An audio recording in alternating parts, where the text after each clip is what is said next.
नमस्कार। एक पंक्ति दोहराते हैं, फिर अपनी बात को शुरू करेंगे।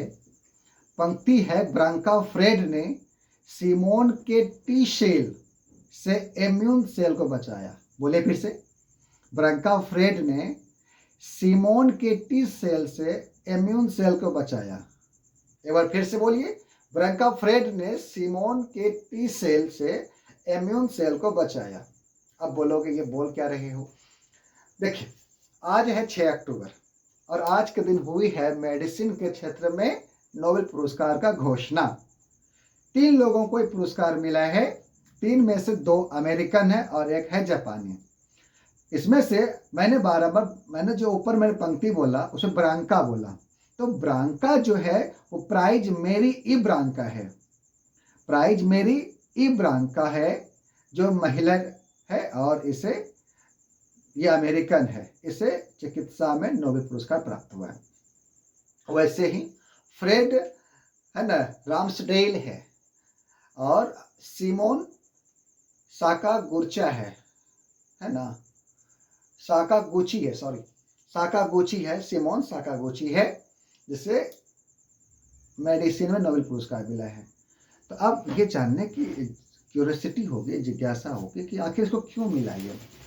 तो हमारे बॉडी में जो इम्यून सिस्टम जो कि रोगों से लड़ने के लिए तैयार होता है, इसमें मुख्य रूप से टी सेल जो काम करता है, ये टी सेल का खोज किया है ना। तो टी सेल के खोज के संदर्भ में इन्हें ये नोबेल पुरस्कार प्राप्त हुआ है। अब कल है 7 अक्टूबर, तो कल भाई साहब घोषणा होने जा रहा है भौतिकी में नोबेल पुरस्कार, और ये हम लोग कल देखेंगे। फिर 9 अक्टूबर को अगर चलेंगे तो लिटरेचर में आपको मिलेगा कि किसे मिलता है नोबेल पुरस्कार। असली मजा 10 अक्टूबर को है ना। असली मजा 10 अक्टूबर को इसलिए है क्योंकि पूरी दुनिया में जो भी ट्रेड का पूरा एक माहौल चल रहा है, ट्रेड वॉर चल रहा है, जो अमेरिकन राष्ट्रपति के द्वारा बारंबार ये घोषणा की जा रही है कि मैं ट्रेड के द्वारा है ना, मैं ट्रेड के द्वारा दुनिया में शांति स्थापित कर रहा हूँ, इसलिए मुझे शांति के लिए नोबेल पीस अवार्ड मिलना चाहिए। तो भैया होने वाला है बहुत ज़्यादा, जो फ्राइडे का दिन है वो बहुत इंटरेस्टिंग होने वाला है कि हम लोग देखते हैं कि किसको नोबेल पुरस्कार मिलता है पीस का।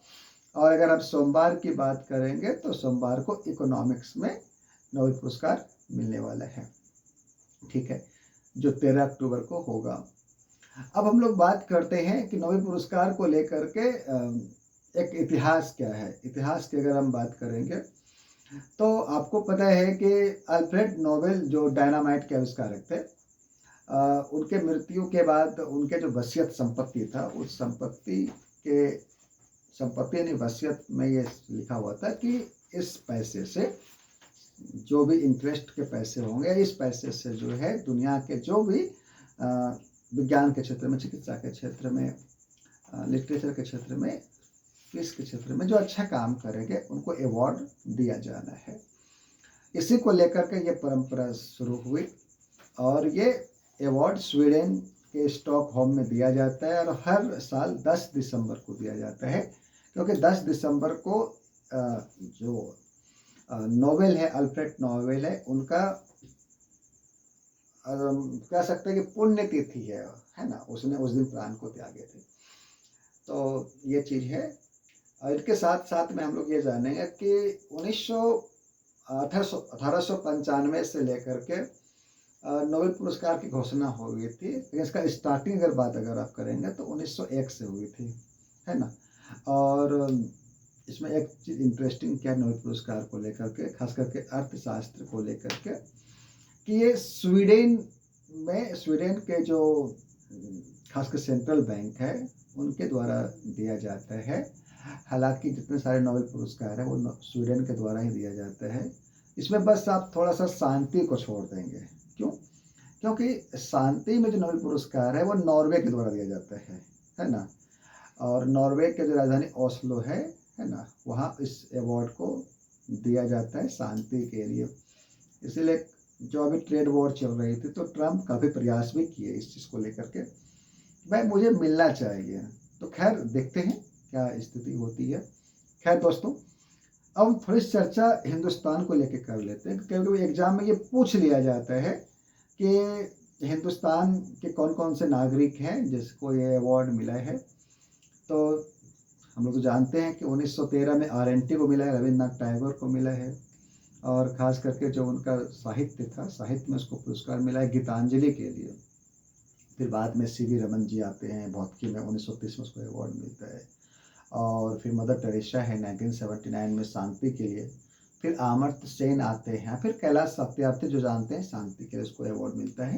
कैलाश सत्यार्थी को तो खैर आप जानते, याद होंगे आपको, मलाला यूसुफजई के साथ ही उनको दिया गया था, जो पाकिस्तानी एक नागरिक है वर्तमान में, और उनको ये अवार्ड मिलता है। मलाला यूसुफजई के साथ मिला था, जिससे कि तालिबान के द्वारा उस वो बच्ची को पढ़ाई लिखाई से मना किया गया था। एक हॉट टॉपिक उस समय था। तो उनके साथ ही खास के कैलाश सत्यार्थी को मिला था शांति में नोबेल पुरस्कार। तो वो अंतिम पर अगर हम आज की बात करें तो वो लेटेस्ट भारतीय हैं जिसको नोबेल पुरस्कार मिला है। और बहुत सारे व्यूअर्स को ये क्यूरियोसिटी होगा कि भाई आप सर गलत कह रहे हो।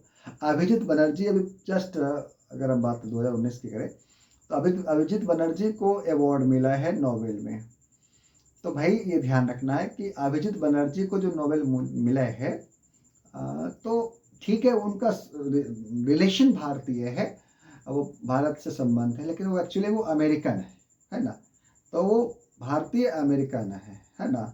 और अगर इसके पीछे की बात करें तो बहुत लोग हरगोविंद खुराना का नाम लेते हैं, सुब्रमण्यम चंद्रशेखर का नाम लेते हैं, वेंकट रमन राधाकृष्णन का नाम लेते हैं। तो ये सब जितना आप नाम देख रहे हैं ये सारे जो है कहीं ना कहीं भारतीय हैं, है ना।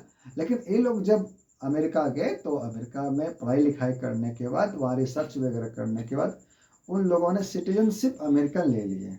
तो हम इनको भारतीय नहीं कह सकते। हाँ, लेकिन इनका संबंध भारत से है तो कहीं ना कहीं हम लोग थोड़ा सा प्राउड फील कर लेते हैं। लेकिन अगर लेटेस्ट भारतीय की बात करेंगे तो उसमें कैलाश सत्यार्थी जी का ही नाम आएगा, जिसको शांति में पुरस्कार, नोबेल पुरस्कार मिला है।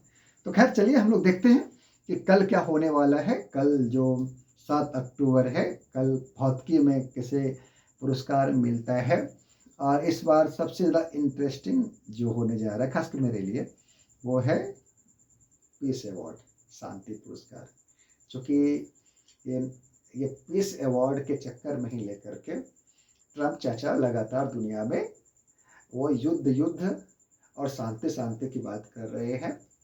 और खैर एक दूसरा सिद्धांत, दूसरा एक टॉपिक चला गया, हम उस पर बात करेंगे। चलिए देखते हैं कल किसको मिलता है भौतिकी में नोबेल पुरस्कार। हम फिर कल आएंगे। धन्यवाद।